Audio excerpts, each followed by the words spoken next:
बिस्मिल्लाहिर्रहमानिर्रहीम। अस्सलाम वालेकुम। मैं हूं जुवेरिया और आप देख रहे हैं जुवेरिया फूड रेसिपीज़। आज मैं आपके लिए रमज़ान स्पेशल में चाइनीज़ कबाब की रेसिपी लेकर आई हूं। इन्हें बनाना बहुत ही आसान है। आप वीडियो को लास्ट तक देखिएगा, जिसमें मैं बताऊंगी कि आप इनको सेव कैसे कर सकते हैं। बहुत ही टेस्टी तैयार होते हैं। तो चलें बगैर टाइम वेस्ट किए इन्हें बनाना स्टार्ट करते हैं। और अगर आपने मेरा चैनल अभी तक सब्सक्राइब नहीं किया तो इसे सब्सक्राइब कर दें और बेल आइकॉन को भी प्रेस कर दें। सबसे पहले मैंने यहाँ पे 400 ग्राम बॉईल किए हुए आलू लिए हैं। इन्हें मैंने बॉईल करने के बाद काटा है ताकि मैश करने में आसानी हो। इन्हें हम मैशर की मदद से इस तरह से मैश कर लेंगे। अगर आपके पास मैशर नहीं है तो आप इन्हें कद्दूकश भी कर सकते हैं। यहाँ पर देखें मैंने आलू को मैश कर लिया है। मैश करने के बाद इसमें डाल देंगे 400 ग्राम बोनलेस चिकन, जिसे मैंने बॉईल करके इस तरह से श्रेडेड कर लिया है। उसके बाद इसमें डाल देंगे एक बड़ी प्याली बारीक कटी हुई बंद गोभी। आप देख सकते हैं इसको मैंने बहुत बारीक काटा है। इसको भी डाल देंगे। बंद गोभी डालने के बाद इसमें डाल देंगे बारीक कटे हुए प्याज। अगर आप सब्ज़ प्याज डालना चाहते हैं तो वो भी डाल सकते हैं, उससे भी जायका बहुत ही अच्छा आता है। प्याज को डालने के बाद इसमें डाल देंगे एक छोटी प्याली बारीक कटी हुई शिमला मिर्च। अगर आप शिमला मिर्च पसंद नहीं करते तो मत डालें। उसके बाद इसमें एक छोटी प्याली डाल देंगे बारीक कटी हुई गाजरें डालने के बाद इसमें डाल देंगे 1 टेबलस्पून अदरक का पेस्ट और 1 टेबलस्पून इसमें डाल देंगे लहसुन का पेस्ट। अगर आपको ये दोनों चीज़ें नहीं पसंद या इनका कच्चापन नहीं पसंद तो आप इन्हें फ्राई करके भी डाल सकते हैं। इसके बाद इसमें डाल देंगे 1 टेबलस्पून हरी मिर्च का पेस्ट। इन सारी चीज़ों को डालने के बाद तकरीबन 1 टेबलस्पून इसमें डाल देंगे कटा हुआ धनिया को डालने के बाद इसमें डाल देंगे जायके के मुताबिक नमक। गोश्त को भी मैंने नमक डालकर बॉईल किया था, इसलिए जायके के मुताबिक ही डालेंगे। उसके बाद इसमें डाल देंगे 1 टेबलस्पून कुटी हुई लाल मिर्च और हाफ़ टेबलस्पून इसमें डाल देंगे गरम मसाले का पाउडर। गरम मसाले का पाउडर डालने के बाद इसमें डाल देंगे हाफ़ टेबलस्पून काली मिर्च का पाउडर। काली मिर्च का पाउडर डालने के बाद इसमें डाल देंगे 1 टेबलस्पून सिरका डालने से इसके जायके में बहुत ही इजाफा होता है। उसके बाद इसमें डाल देंगे 1 टेबलस्पून सोया सॉस में भी नमक होता है, इसलिए आप चेक कर लीजिएगा कि नमक का जायका कितना होना चाहिए। इसके बाद अच्छे से इसे मिक्स कर लेंगे।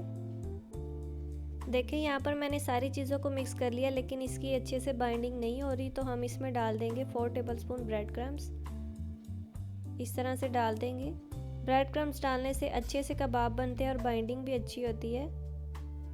ब्रेड क्रम्स डालने के बाद इसे दोबारा से अच्छे से मिक्स करेंगे, इस तरीके से जैसे मैं कर रही हूँ। इस तरह से यहाँ पर देखिए अच्छे से सारी चीज़ें मिक्स हो चुकी हैं। अब हम इसके कबाब बनाएंगे। आप चाहें तो लंबाई के रुख भी बना सकते हैं और टिक्की वाले भी बना सकते हैं। सबसे पहले हाथों पर ऑयल लगाएंगे और इस तरह से बैटर को पकड़कर लंबा कबाब बना लेंगे। इस तरीके से आप देख लें मैं कैसे बना रही हूँ। यहाँ पर देखिए एक कबाब तैयार हो चुका है। देखिए कितना खूबसूरत तैयार हुआ है। इसी तरह से सारे कर लेंगे। यहाँ पर देखिए मैंने लंबाई के रुख वाले कबाब तैयार कर लिए हैं। अब मैं टिक्की वाले तैयार करूँगी। उसके लिए मैंने यहाँ पर लिया है टिक्की का सांचा। उसमें हम ऑयल लगा देंगे इस तरह से। ऑयल लगाने के बाद जो बैटर है वो इसमें रखेंगे और ज़ोर से दबाएंगे ताकि टिक्की की शेप अच्छे से आए। इस तरह से यहाँ पर देखें कबाब हमारा तैयार हो चुका है। आप देख सकते हैं बहुत ही खूबसूरत लग रहा है। इसी तरह से बाकी के सारे भी हम तैयार कर करके रखते जाएंगे। इसी तरह से जौन सी शेप आप देना चाहते हैं आप दे सकते हैं। यहाँ पर देखें मैंने सारे कबाब तैयार कर लिए हैं। टोटल मेरे 35 कबाब तैयार हुए हैं। अब हम इनके ऊपर ब्रेड क्रम्स लगा देंगे। इस तरह से कबाब को पकड़ेंगे और रोल कर देंगे। सारों को इसी तरह से ब्रेड क्रम्स लगा देंगे। ब्रेड क्रम्स की कोटिंग करने से ये बहुत ही टेस्टी बनते हैं और टूटते भी नहीं हैं। देखिए मैंने कोटिंग कर ली है। इसी तरह से सारों को कर लेंगे। यहाँ पर देखिए मैंने सारों को ब्रेड क्रम्स की कोटिंग कर ली है। बहुत ही खूबसूरत लग रहे हैं। अब मैं आपको बताती हूँ कि आप इन्हें 1 महीने के लिए सेव किस तरह कर सकते हैं और पूरा रमज़ान आपका जब मन चाहे निकाल कर आप इन्हें फ्राई कर सकते हैं। उसके लिए मैंने यहाँ पे एक कंटेनर लिया है और उसमें मैंने ब्रेड क्रम्स डाल दिए हैं ताकि जो फ्रिज में रखते हुए पानी छोड़ देते हैं वो ना छोड़ें। इस तरह से ब्रेड क्रम्स डालने के बाद कबाब रख देंगे। जितने मर्ज़ी आप सेव कर सकते हैं। यहाँ पर देखें मैंने दोनों कबाब रख दिए हैं बॉक्स में। जितने मुझे स्टोर करने थे मैंने उतने रख दिए। अब हम इन्हें ढक्कन लगाकर ऊपर वाले खाने में रख देंगे फ्रीज़र में।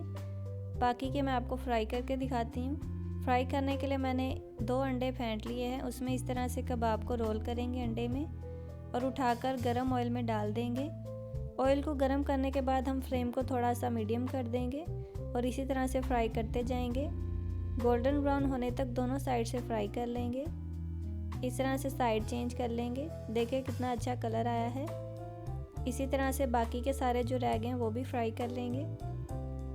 देखिए ये फ्राई हो चुके हैं। आप देख सकते हैं बहुत ही खूबसूरत लग रहे हैं। आप भी ज़रूर ट्राई कीजिएगा, आपको बहुत ही पसंद आएंगे। इन्हें हम ऑयल से निकाल लेंगे। इसी तरह से जो मैंने टिक्की कबाब बनाए थे उन्हें भी फ्राई कर लेंगे। देखें ये भी फ्राई हो चुके हैं और बहुत ही खूबसूरत लग रहे हैं। आपको देखने से ही पता चल रहा होगा, इसीलिए इसे ज़रूर ट्राई कीजिएगा, आपको बहुत पसंद आएंगे। सारे कबाब मैंने फ्राई कर लिए हैं। अब हम इन्हें डिश आउट कर लेंगे। तो देखिए जी माशाल्लाह बहुत ही खूबसूरत से हमारे कबाब तैयार हैं। रमज़ान में इफ्तारी में आप इन्हें बनाकर खाएं, बहुत ही टेस्टी लगते हैं। चटनी के लिए मैंने दही डाली और इसमें हरी चटनी डाल दी है। इसे अच्छे से मिक्स कर लेंगे डालकर और इसी तरह से सलाद रख देंगे और ऊपर भी डाल देंगे खूबसूरती के लिए। अब मैं आपको तोड़ के दिखाती हूँ कि अंदर से कैसा है। देखिए कितना अच्छा कलर आया है। देखिए जी माशाल्लाह बहुत ही टेस्टी से हमारे चाइनीज़ कबाब तैयार हैं। आप भी इस रेसिपी को ज़रूर ट्राई कीजिएगा और मुझे कमेंट बॉक्स में बताइएगा कि आपको ये रेसिपी कैसी लगी है। अगर आपको ये मेरी रेसिपी अच्छी लगी है तो मेरी इस वीडियो को लाइक करें, इसे अपने दोस्तों के साथ शेयर करें और मेरे चैनल को सब्सक्राइब करना बिल्कुल ना भूलें। मुझे इंस्टाग्राम पे ज़रूर फॉलो कीजिएगा। मिलते हैं अगली वीडियो में, तब तक के लिए अल्लाह हाफिज़।